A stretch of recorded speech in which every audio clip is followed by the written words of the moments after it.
welcome to the show tonight. Tonight's guest, we have a return guest that's been on the show, Queen Vanessa.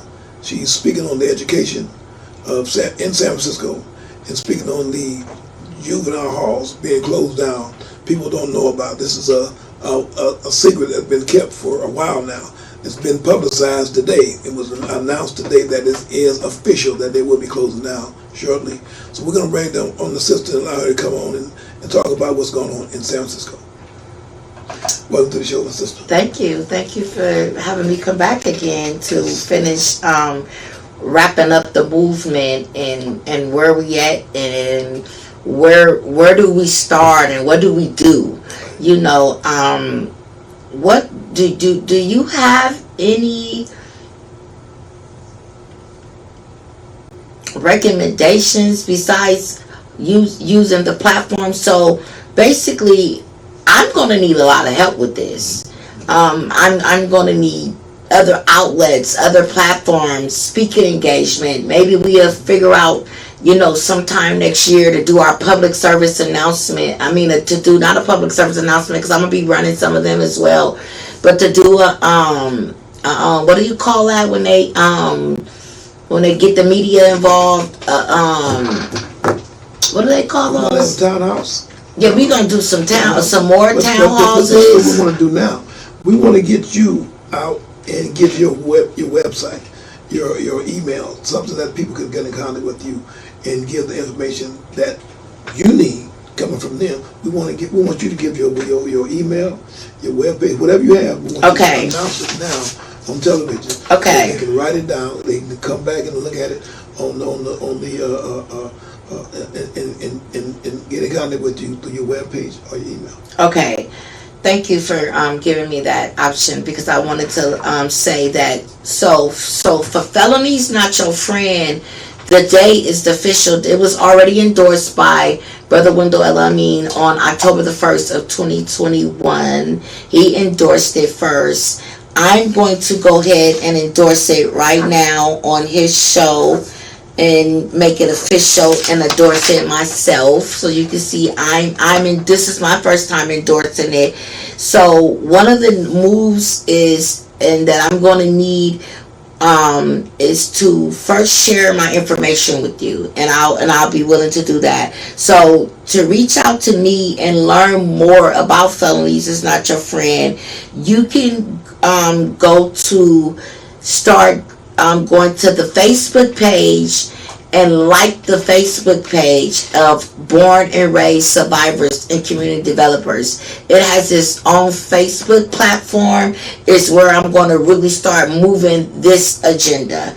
You can also email me at info.barscd@gmail.com. You can also call me at 510-328-3575, and wherever you want to get in, that you can get into the movement. If you want to help me with storytelling, and just let me give you a little bit about storytelling and tell you what I have been doing in this movement, along with building up the Felonies Not Your Friend. Brother Wendell El-Amin is in the documentary. We finally is getting the documentary put together. It is called San Francisco Educational Trauma 2.0, where before the pandemic, I was able to go around and interview prominent urban members of San Francisco, Hunters Point and Fillmore, where they speak about public education in San Francisco, and you gonna be amazed. It features, like I said, Brother Wendell El-Amin. He's gonna share his story, what happened to him. We even have Elisha Greenwell. She's a young lady I met. She's the founder of Black Canna Joy. No, I'm sorry, that's another movement. She's the founder of the Black Joy Parade. And so she's a techie. So she talks about the robots. She talked about how the robots are going to come and how education is so critical to black families and urban families right now, because eventually she talks about, y'all just got to see it, how there's going to be jobs. We're going to wake up and jobs are going to disappear. And so that's why it's crucial on how the setup is being set up. You got them closing Juvenile. You have no jobs coming. So what is people going to do? And so this is where your creativity gonna have to come in, at your skills, being sort of self-made, because schools is gonna eventually close down. Public schools are gonna eventually close down in the future. They're gonna be dismantled. I don't know when. I don't know what era of our lives, but it's going to eventually happen. It's going to definitely happen. Yeah, even universities, like I'm reading this book called The Robots Are Coming. I forgot the author of it, but it's called The Robots Are Coming. And he talks about how, and it's just really sad that he talks about how all these people are in debt and owe all this money when they're not even going to be in the universities or anything for anybody to attend. Right. And so basically it was just a scam. And I'm like, wow, like that makes sense. Like everything going to be online, so people just have been gotten ripped off. Well, see, they started online now with the pandemic, right? Anything that's part of education, they had to go on computer to do it. All for the last year and a half, they're still doing it. They're doing it online on computer. If you have a computer, that's where you get your education now. Right. And now I go back from the 50s to the 60s, to the 70s, to the 90s, 80s. Okay, the education. I come up in the 50s, in the 60s. Education was the same way it is now. I didn't learn how to read until I was 35 years old, in prison. I spelled my name wrong for 35 years. For 35 years. I have a high school diploma. Out of the schools in San Francisco, I have a high school diploma out of Mission High School. I was given a high school diploma sent in the mail to my mother's home, and my mother was so happy. But I didn't even know what it was. It was a high school diploma, and I didn't even know. I couldn't even read it. Right? And I went all the way. I went to my homeroom twice, and I got a high school diploma from Mission High School. Right? And I got, because I was 35 years, and I learned how to read in Pelican Bay State Prison. I learned with my nows and my vowels, and I got locked down for 90 days. I went to the canteen and got a dictionary from the canteen and became autodidacta from that dictionary that I learned my nows and vowels. You learn how to read and write, self-taught. Right? So I learned how to read in prison, and that's happening today. Okay. They got people that's going to prison that can't even read the paperwork that they give them to sign. They can't even read it. Right? I went to prison. I went to prison at 35 years old. Did 27 years of life. And it's really sad. Because one day, because like I said, I give out Christmas cards to people for the holidays, and they write back and they say thank you, and then some of them tell me their life stories. Some people tell me that they've been in there a long time. They done lost family, grandmother, mom, dad, and it just be really sad. Some people tell me they entered into prison at 16 and they 16 years old. And then so one day I was trying to read this young man's penmanship, but it was really hard. So I said, I'm about to ask my daughter. So my daughter's name is Alea. I said, Alea, I said, who do you think wrote this? And I handed it to her, and then she said, somebody in the second or third grade. And I said, no, this man is in prison, and he's telling me in this letter he didn't know how to read and write. He don't really know how to read and write, and he's learning being in there. And it's just really sad.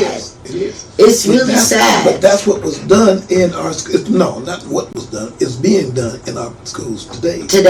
And people are getting paid to stand in the classroom and just be in the classroom and pass the child on. Some of them get it, and it's happening today. And I'm gonna tell you, you're honestly right. It is happening today because I put a presentation together to actually show the supervisor here in San Francisco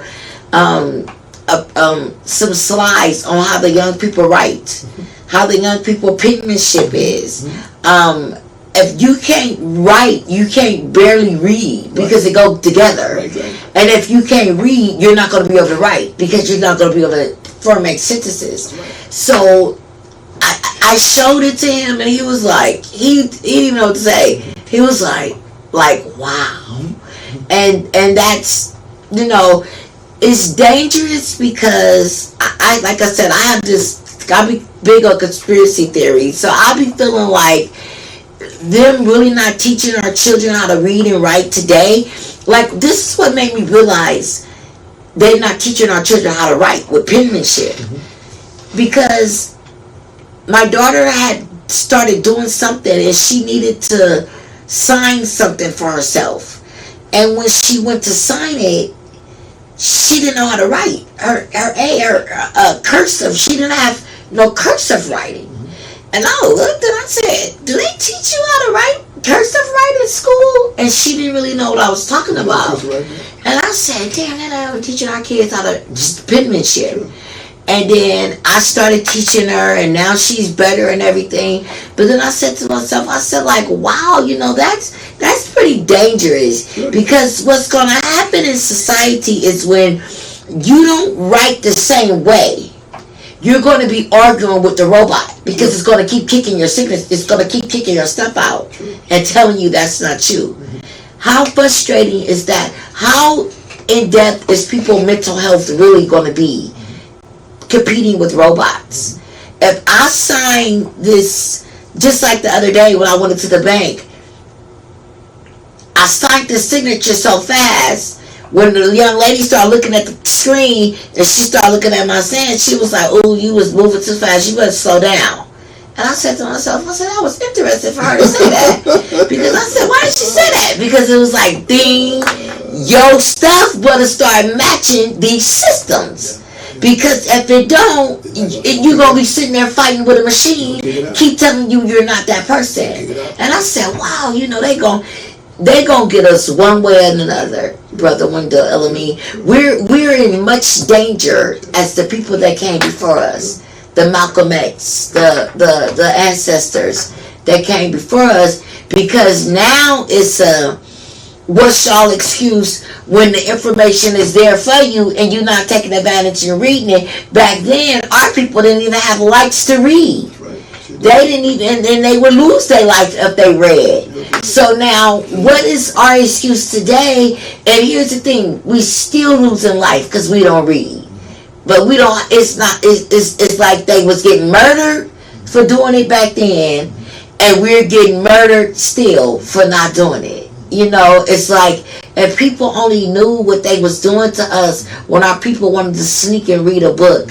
I wonder, would that make people want to do a little bit more reading and learning about yourself? Because one thing about white nationalists is if that's fair to say, those that study us, because they study us, that's how they know how to do us the way they do us. They know reading blocks your thinking. Because if you don't read this movement I'm putting together, how you gonna start thinking about what I'm saying? How is it gonna make sense if you don't read it? They know that about us. Sure. That's why they don't teach us how to read. Exactly. And that's why the movement Felonies Is Not Your Friend it comes with a milestone, and it comes with a so I designed this program called Read, and it's called Remember to Earn a Destiny. Because I want that implemented into the schools now. I don't feel like young people like me, I had to learn how to public speak in college. I don't think that's cool. Because if you pay attention, Brother Wendell Elamine, on all the stuff the government took out of school. Because here's the thing, what they know about black people. If Vanessa really can't read, if Vanessa know how to dance real good, you know what? Vanessa esteem is still gonna be good. You get me? If Vanessa don't really know how to write that good, but you know what? Vanessa know how to sing real good. Vanessa esteem still good. Because I know one way or the other, how you think you got Fantasia knew how to sing and didn't know how to read and write? You understand? Because she felt her esteem. still was going to get her somewhere in the limelight, even though these people didn't teach me how to read and write. They didn't teach Cardi B how to read and write. That's why she became a stripper. You can't fault her for being a stripper in her era. What else she was going to do? And DMX, because I'm reading his documentary, he even got dogged by white teachers. It's why he started acting up in school. And he had one black teacher that helped him until he got 10 years old. And she used to tell Earl, DMX, you got to get yourself together because I'm not going to be here all the time. He tells you in his autobiography, as soon as that black teacher left, all the white teachers couldn't wait to get to him. DMX, not only would he would have been a hip hop artist, but if white people wouldn't have deferred his dreams, he would have been an artist because he knew how to draw. And the white people told him, that's not going to get you nowhere. And it killed his whole dream. A white psychiatrist killed his whole dream too. When his mother couldn't control him, she started trying to go have him see a white psychiatrist. A white psychiatrist killed his whole dream too. So then DMX started to hate school. And it's like, why go there if ain't nobody gonna care about me? If ain't nobody So I say that to say, all across urban United States, black folks been done the same way. I was done like DMX. I grew up with black scholars until 1978. San Francisco Unified School District saw that them black educators, Miss Wade Thompson, them was educating us too good. I was able to go downtown and recite a song and see when the white folks start seeing that was too much. That was too much. Like I was saying, they had to kill our esteem some type of way because they know if them black teachers got us downstairs, got us downtown reciting a song, everybody on beat, everybody is mannerable. That means they're disciplining us. That means we're being taught how to be mannerable. And that was too much right for San Francisco Unified School District in the 70s. They didn't want that. So they bust us all up. Started sending us to all these different schools, all these different white teachers that really didn't care about us. So I stopped caring about school. And I thought I was smart as a kid. I knew I was smart as a kid. And I know if I asked my mom, I got a chance to ask my mom before she passed. A month before my mom passed, I asked her why she didn't leave me with the black scholars. Why you didn't leave me with the black educators? I said, Mom, I never learned anymore once you took me away from the black educators. And that's why you hear today in the Human Rights Commission and the Mega Black Movement, you hear in the black educators conversation, do you think not having a black educator in your life plays a role in your education? And I can say yes, because if it wasn't for Professor Robert Clark at City College, I would have never even made it to get an AA. Because, I got me an AS because if it wasn't for him telling me, Vanessa, you can do it, Vanessa. You can write this paper, Vanessa. Go on and write that paper, and I'm going to show you where you messing up at. So by me being so intimidated because of what I thought I didn't know, it was like, you do know. You just got to quit being afraid because you think you don't know. And then being in City College, it was a white teacher named Jill.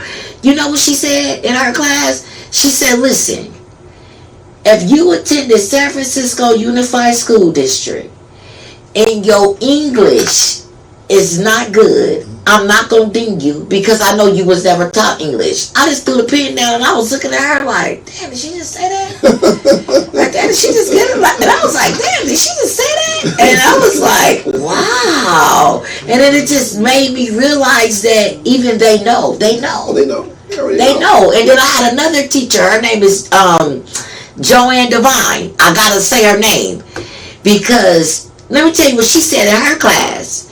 She said, one day, you know what? Educating black and brown children is, you know what? Now that should be criminal. And I looked at her. That's what she said? That's what she said. And I'll never forget that. I'll never forget that. That should be criminal. That should be criminal. Wow. And I said, damn, did she just say that? So y'all know. Y'all know what's going on. Sure they know. They know. And that's what makes it more reason why I have to do with the best I can to help this next generation. You know, even if it come down here once a week and start my platform here, I have to do something, you know, and it's gonna start today. That's why I said today, you know, I had a little personal issues going on, but you know, that's sometimes what the enemy does. Sure. You know, the enemy go always. A movement is never to be, as long as I got my limbs and my eyes and I'm able. I said no excuses, because I was that close to like, you know what, I gotta reschedule. But I said, you know what, that's the enemy job, to have us keep procrastinating and procrastinating the movement, because once you put it out into the universe, it's out there now. It's gonna go viral now, where people gonna see your show and like, hey, you know, like and that's why I was like, make no excuses, you know, make no excuses, because I know it's a spiritual warfare going on, and I know whose side I'm on. So whatever the enemy can do to attack me, he's gonna do it.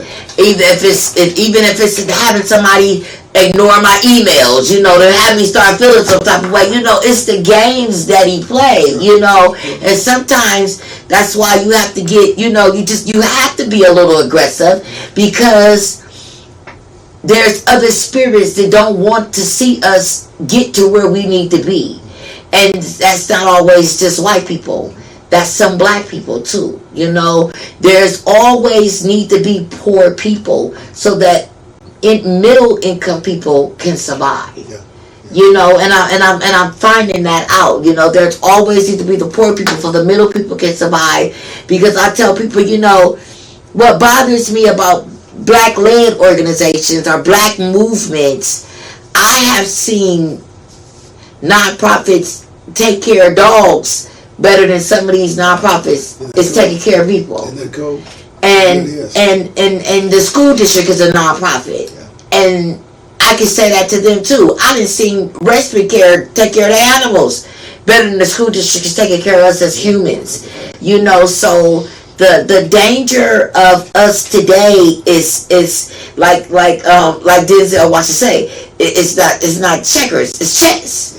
You know, it ain't checkers, it's chess. You gotta watch these moves, and you gotta watch these plays, and we have to start studying our lives, because there's no way I would have been able to just keep following through society without knowing what's going on. So that's how I got to the book, Hunters Point, the Black Ghetto, because right before the pandemic, well, around October of 2019, I started feeling some type of way. I'm like, you know what, I need to go to San Francisco to the main library. I need to start finding out what's really going on here in San Francisco, because if you really want to know things about San Francisco, you can Google like urban theses. And if you do urban theses, you will get some people that they got their doctorate off Hunters Point. They didn't got their PhDs off studying me. And I'm like, wow. So then that's how I learned about the book, because one day I was bored and I wanted to do a little reading, and I was like, okay, because this is the time of year where I do majority of my reading. From October to January, I don't want to do nothing but read and research. All my thinking kind of goes out the window, because now I have to gather up some knowledge, right? And so that's when October of 19, you go to the, I don't know if people know this, but in San Francisco main library, they have a historical floor. Oh, really? Okay. It's a historical floor. I think it's the 5th or 6th floor, meaning historical. Let me tell you something. Let me tell you how deep it is. I called the library to ask them, do they have the book, The Hunters Point, The Black Ghetto? And that lady got back on the phone and she said, you know what? We have it, but you can't check it out. I said, well, anytime you can't check out a book out the library, that must be a very, very powerful book, or they don't want it to get lost or something of the nature. So I goes into the historical part of the library, because that's where it was at. It's just not placed anywhere in the library. You have to show your ID. Oh, really? It's deep. You have to show your ID. I got to buy that book. I want that book. But let me tell you something. After I bought the book and started this movement, I would just tell you something. Amazon won't even stock it no more. Oh, really? So I got people like Vanessa. So you're gonna have to find it from somewhere because Amazon won't even stock it no more. And I got it off Amazon for $11, but at first they wanted $24 for it. So now everybody is telling me it's running for that amount. At least a good $24. So they was like, Vanessa, you just started something because a lot of people was like, Director Davis from the Human Rights Commission one day, me and her was doing a check-in and she said, no, Vanessa, I just want to tell you, thank you for letting me know about that book. Like, I never even heard of that book, Vanessa. And then Miss Radcliffe from the San Francisco New Bayview, she emailed me one day and was like, Vanessa, thank you so much because I never even knew about this book. And so, it's a real good book to learn about, to find out what's going on with us as the black people. And one thing I can say about that historical place, some things you touch, they want you to put on gloves. Oh, really? It's deep. You can't take nothing out of there. Whoa. So I tell you, if you really want to go, one day when you do go, take your whole bunch of dimes. Right. Because you can copy whatever you want to, but you just can't take nothing out of there. And everything you can copy for a dime. So it's very, very interesting, and it's a good place to start to find out our history, some things before us, like with the Japanese and the Italians. San Francisco got a real deep history that plays a part in our disparities. And actually, if you just really study the history of African Americans in America, they never want us to get ahead. And that's why that's why you see what's going on with Bill Cosby and R. Kelly and all the black entertainers. I tell people, like, because I do have a YouTube page. I do have a YouTube channel. It's called Muff Talks. Check me out. I'm sorry, I'm really not active on it. It's called Muff Talks TV. It's on YouTube. I'm really not savvy in it. I'm gonna do better this year and going into next year because I really want to start doing more speaking. But one day, I haven't even uploaded the video actually, but I did a video on R. Kelly, and I said we need to pay attention to the lesson and not the lynching. Right. See, we so busy focusing on them about to take his life that we not focusing on the lesson. The lesson is, if they can come 20 years later and do this young man like they about to do him, then what you think they're going to do to the rest of the African American men in America? Yeah. So that's why I called it the lesson and not the lynching. Don't let us quit focusing on them taking his life. Like, not let's not even feed into that. Let's not even speak into that. Let's hope that don't be the case. But if they do, I'm calling it a lynching. And I'm not the only one that calling it a lynching, because somebody else on YouTube called it a lynching. Yeah. Because that's what it is. So we want to thank you for coming on tonight. We appreciate you. We appreciate you. We're going to bring you back in some weeks. And we want to bring up an update on what you're doing for the future. Okay, and then maybe we'll bring someone else. I'll bring someone else in that can talk about that been incarcerated, that can speak with the young people. And maybe if you can set that up for us. I got a young man that just did 10 years in the feds, and he is so interested in this movement, and he's ready to join us. We can do that. Okay, let's do it. Thank you so much for having me. All right, thank you. Ladies and gentlemen, thank you for watching the show tonight. This is part 2 of Queen Vanessa. She brought some very interesting information to the public that we need to know, and we want to thank my sister for coming on the show, and we're going to bring you back. And thank you. Watch the show every Saturday night on Channel 29 and 76, 7 o'clock prime time. If you have anything to enhance our program, call the show. Let me know, and I'll do my best to make it happen the way that it should happen. And thank you for watching the show tonight. Okay. Where is it?